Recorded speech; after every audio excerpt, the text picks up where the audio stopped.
Trading करते समय bullish engulfing candle को सही तरीके से कैसे इस्तेमाल करते हैं इसके बारे में जानेंगे। सबसे पहले कुछ बेसिक्स समझते हैं। यहां हमें एक रेड कैंडल दिख रही है और उसके राइट साइड में एक बड़ी ग्रीन कैंडल है। ये ग्रीन कैंडल रेड कैंडल को पूरी तरह इनगल्फ कर रही है। बुलिश इनगल्फिंग कैंडल में रेड कैंडल की opening and closing green candle के अंदर होती है, लेकिन जब हम रियल मार्केट कंडीशन में ट्रेडिंग करते हैं तब हमें चार्ट पर इस तरह की परफेक्ट बुलिश इनगल्फिंग कैंडल नजर नहीं आती। चार्ट पर हमें इस तरह की रियलिस्टिक बुलिश इनगल्फिंग कैंडल दिखती है।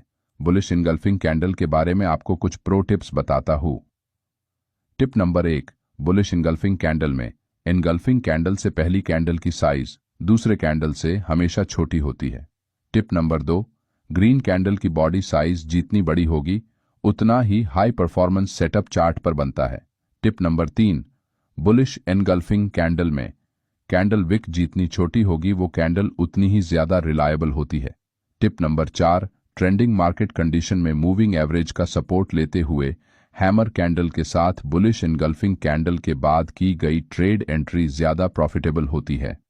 टिप नंबर 5, अगर किसी सपोर्ट लेवल पर प्राइस दोबारा सपोर्ट लेते हुए बुलिश एनगल्फिंग कैंडल बनाती है तो ये एक स्ट्रॉन्ग रिवर्सल सिग्नल होता है। बेसिक्स जानने के बाद अब बुलिश एनगल्फिंग कैंडल को रियल टाइम ट्रेडिंग में कैसे इस्तेमाल करना है ये जानते हैं। Strategy number 1, trade entry with pattern breakout.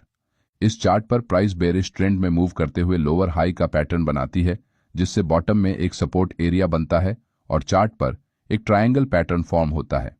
First time price जब सपोर्ट के पास आती है तब सपोर्ट को रिस्पेक्ट करके रिवर्स करने की कोशिश करती है, लेकिन फेल हो जाती है। मगर अगली बार प्राइस सपोर्ट के पास जैसे ही आती है उस वक्त बायर्स फिर से एक्टिवली बाइंग स्टार्ट करते हैं और चार्ट पर एक बुलिश एनगल्फिंग कैंडल बनाते हुए ट्रायंगल पैटर्न को ब्रेक करके मार्केट में बुलिश ट्रेंड की शुरुआत होती है। Strategy number 2, trade with trend continuation. Price एक बुलिश ट्रेंड में मूव करती है, लेकिन कुछ समय बाद हायर लेवल्स पर सेलर्स मार्केट में एंट्री करके प्राइस को नीचे खींचने की कोशिश करते हैं।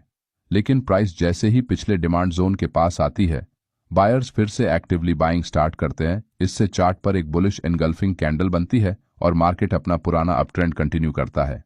चार्ट पर आप इस ट्रेंड लाइन के ब्रेकआउट के बाद फर्स्ट लॉन्ग ट्रेड एंट्री कर सकते हैं, जिसमें आपका प्रॉफिट टारगेट पिछला स्विंग हाई होगा। लेकिन प्राइस ऊपर बढ़ते समय एक टाइट रेंज में छोटी छोटी कैंडल बनाते हुए ऊपर बढ़ती है, जहां सेलर्स बार बार प्राइस को नीचे लाने की कोशिश करते हैं, जिससे कैंडल में रिजेक्शन विक बनती है। इसका मतलब बायर्स रेजिस्टेंस लेवल के पास भी बाइंग करने में इंटरेस्टेड है। ये एक स्ट्रॉन्ग बुलिश सिग्नल माना जाता है और जब प्राइस इस रेजिस्टेंस लेवल को एक स्ट्रॉन्ग बुलिश एनगल्फिंग कैंडल के साथ एक बार फिर से ब्रेक करती है उस वक्त आप सेकंड लॉन्ग ट्रेड एंट्री कर सकते हैं। Strategy number 3, trade entry after consolidation.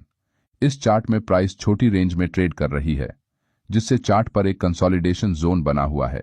यहां ऊपर एक रेजिस्टेंस एरिया और नीचे सपोर्ट एरिया बना है। इसका मतलब यहां बायर्स और सेलर्स की स्ट्रेंथ इक्वल है, जिससे प्राइस कंसोलिडेट होते हुए एक रेंज में फंस गई है। प्राइस इस जोन को जिस भी साइट में ब्रेक करेगी उस साइट एक स्ट्रॉन्ग मूव जरूर आने वाला है, क्योंकि जोन के दोनों साइट में बायर्स और सेलर्स के स्टॉप लॉस लगे हुए हैं। जब तक किसी स्ट्रॉन्ग कैंडल के साथ ब्रेकआउट नहीं होता हम ट्रेड एंट्री नहीं करेंगे। कुछ देर बाद प्राइस एक बुलिश एनगल्फिंग कैंडल के साथ इस जोन को ऊपर की तरफ जैसे ही ब्रेक करती है वैसे ही सेलर्स के स्टॉप लॉस हिट हो जाते हैं और न्यू बायर्स मार्केट में एंट्री करते हैं, जिससे प्राइस तेजी से ऊपर निकल जाती है। Strategy number 4, trade entry after pullback. एक अप ट्रेंड के बाद प्राइस एक रेंज में हायर लोज का फॉर्मेशन बनाते हुए कंसोलिडेट करती है।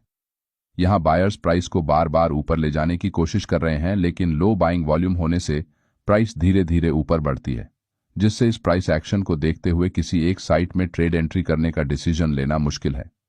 जब तक प्राइस एक स्ट्रॉन्ग कैंडल के साथ इस पैटर्न को ब्रेक नहीं करती तब तक हम सिर्फ वेट कर सकते हैं। कुछ समय बाद चार्ट पर एक स्ट्रॉन्ग बुलिश एनगल्फिंग कैंडल बनती है, लेकिन यहां पैटर्न का ब्रेकआउट नहीं होता।